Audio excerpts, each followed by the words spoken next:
patience was the first word that came into my head just then. But I know I am I'm a really patient person.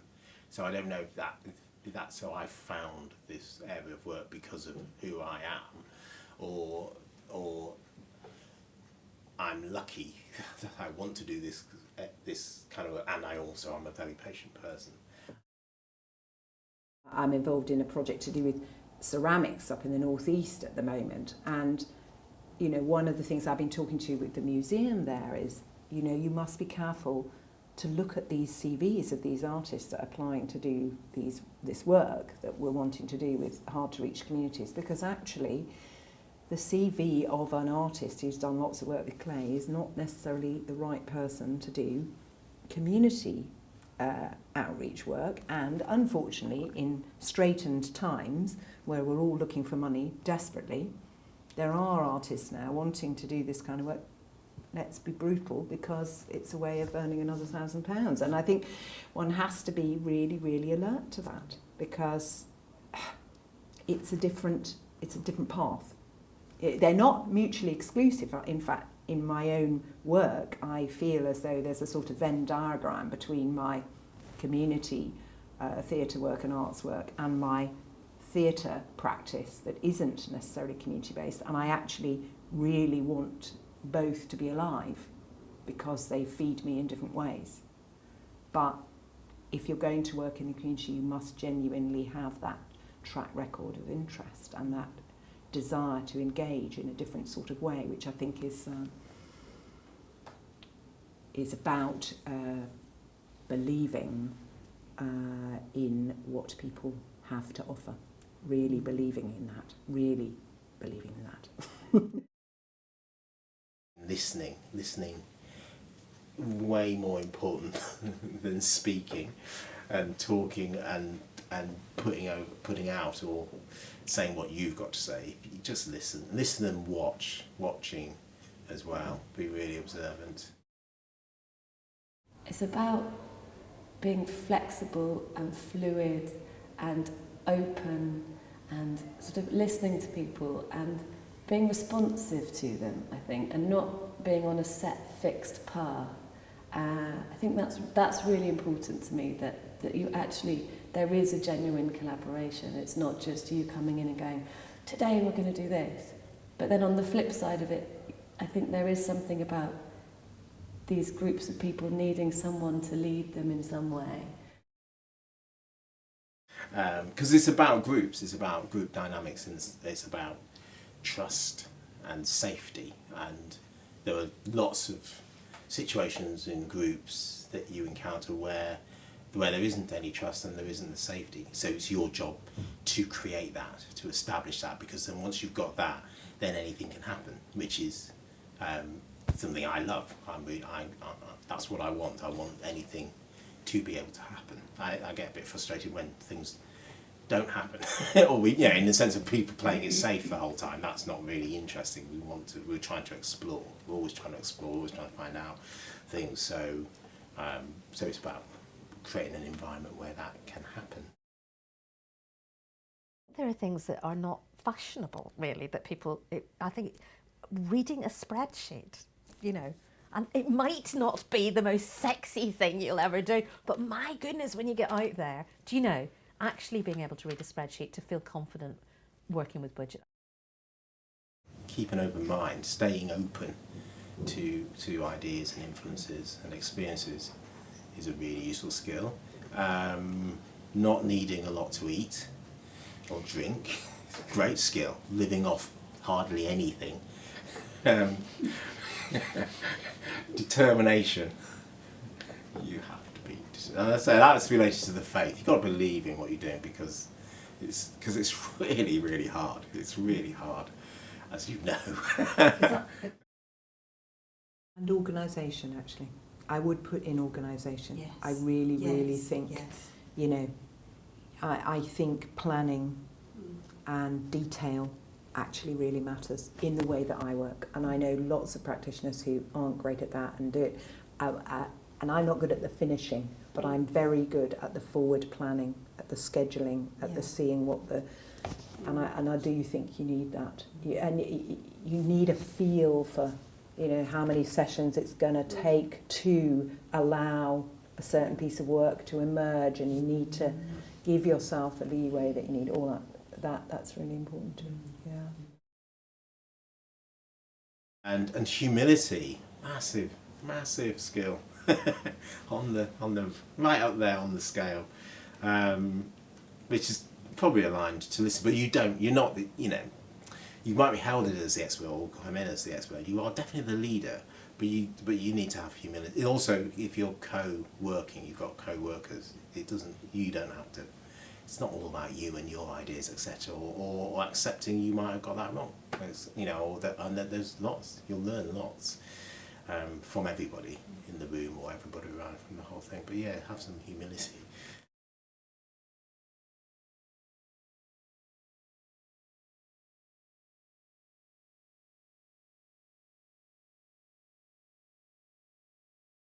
The idea of identifying myself as an artist was, for me, a really crucial thing that I learned, and there was a lot of focus on that quite late in the MA course, I thought, interestingly, and it's something that I really had to go away and develop further after the course finished. But maybe that was done for a reason, because actually you kind of need to find that out outside of that particular course. Isn't necessarily the best place for everybody to be trying to find out what their artistic identity is, because there's not room. So that was kind of something that started near the end of the course, but was really crucial for me. It's not a bullet point list of things that you learn, but it's the ability to have a discussion about that, to know what things to be looking out for in your work, and to kind of develop a confidence to be open about things.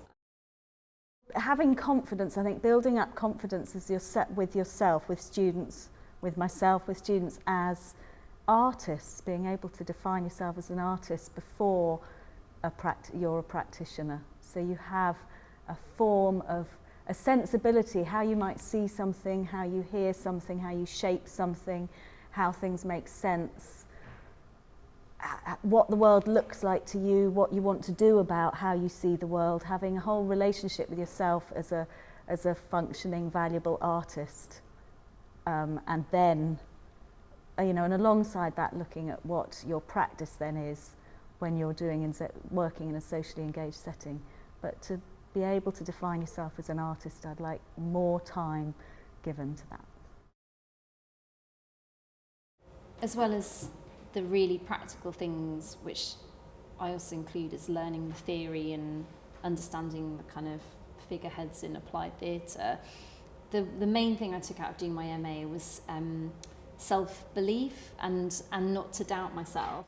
You should believe that you are good and that you can be rigorous, and that was the most crucial thing that I got from every single module and from all the tutors, that, you know what, if you really think that having a camera or a laptop in your theatre class is the best way that you can work with young people, then do it, you know, and don't apologise about it either. Be rigorous and reflexive and so on, but just kind of go for it, which sounds like a silly thing to learn for paying so much money, but it was like that confirmation for a whole year that what I was doing did make sense and it was right for my practice, and it was good and valid and all those kind of things, rather than constantly self-doubting what I was doing.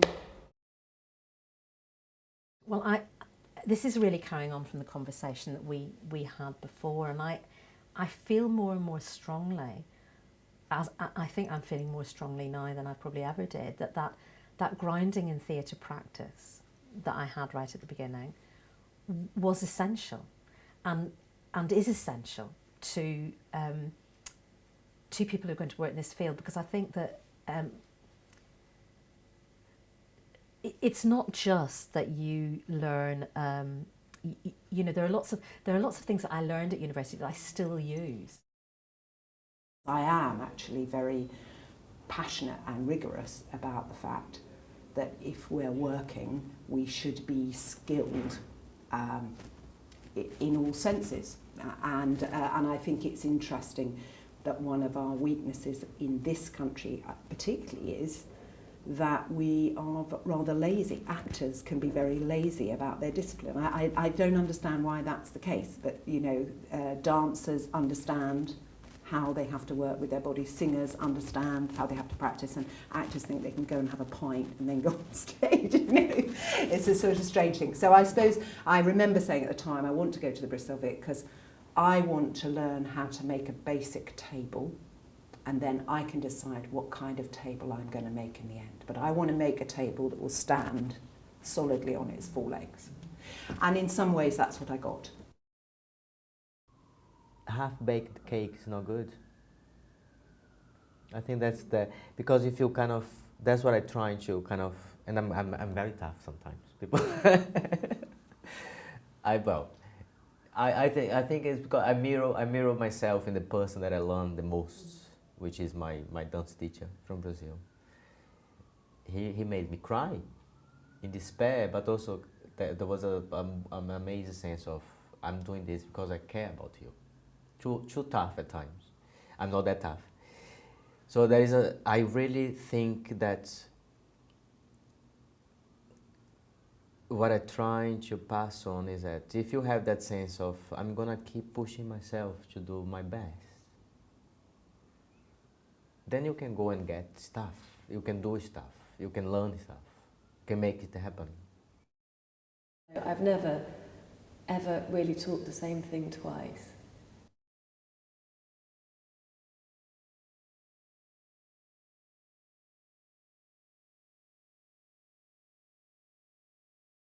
Well, sweet enjoyment is, well, it's from a piece of theatre that I saw. It was children's theatre, and it was about the recipe for success for this kid who had a piano exam, and his mum had it in a teapot, and he decided he had to bake the cake for the recipe for success. And there was in it, it was true grit, so he mixed in the grit.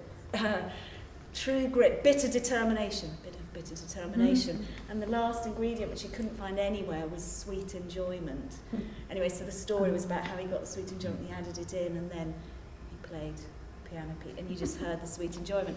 And it can exist there, but I think really, those awful moments where you have to be really flexible on your feet and you just wish actually the ground would swallow you up, but you can't, and then you do the thing that you do to make it. Okay, that actually that can be sweet enjoyment when you have time to reflect. I feel like I need to be aware of the world and the people that I'm working with, and the environment that we live in. A desire to truly engage with people, a kind of an ability to engage with people, and a little bit of craziness, a little bit of being bonkers and do things out of the ordinary. All of the, I don't know if those are classified as skills, but in my case, I think a real skill in the sense of being able to make art, to be able to make things happen. The two things that run through all the people that I've admired in their work, or the three maybe, are passion, absolute passion, and enthusiasm, you know, and a connection with a bigger picture, a bigger agenda somewhere behind the work, and hard work. Those being prepared to absolutely slog it.